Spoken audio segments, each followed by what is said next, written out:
Berita selanjutnya, Tribuners sopir AKDP Hatu Alang Lili Boy datangi Dishub desak penertiban trayek bodong.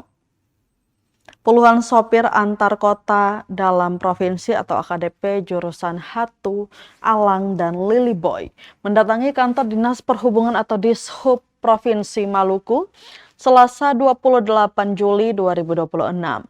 Masa aksi bergerak dari Bundaran Leimena sekitar pukul 12 siang menuju kantor Dishub dengan menggunakan 3 unit mobil penumpang.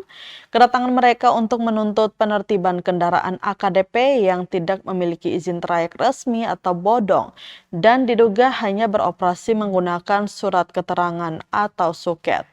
Aksi yang berlangsung sekitar 40 menit tersebut tidak dihadiri Kepala Dinas Perhubungan Maluku, Samuel Huwai.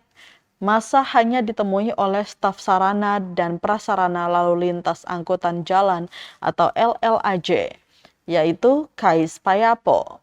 Koordinator aksi Antoni Timisela menegaskan Dishub harus segera mengambil tindakan tegas terhadap kendaraan ilegal yang masih beroperasi.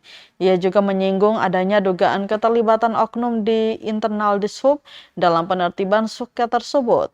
Selain itu, massa menyayangkan ketidakhadiran Kepala Dinas Perhubungan dalam aksi tersebut, padahal permohonan audiensi telah disampaikan secara resmi sejak pekan lalu.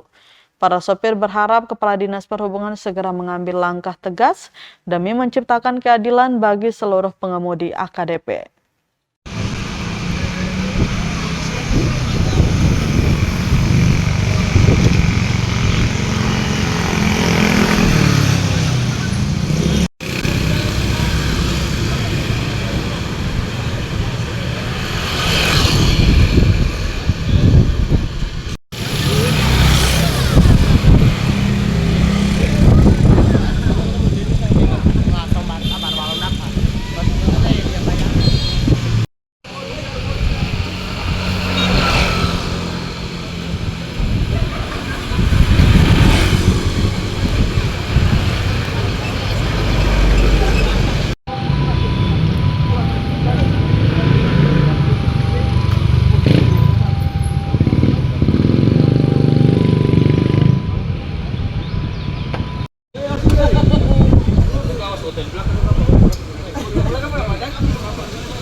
Satu, dua, tiga. Satu, dua, tiga. Tapi masih mengantongi berjalan dengan surat keterangan. Jadi suratnya akan dicabut dan dikembalikan ke asal.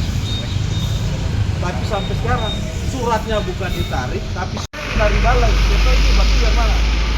Ada istilah orang Ambon yang paling kasar, dia bilang pancuri baterai pancuri kamu sama pancuri. Jadi betul bisa bilang kata si A pancuri si B C atau si tahu. Jadi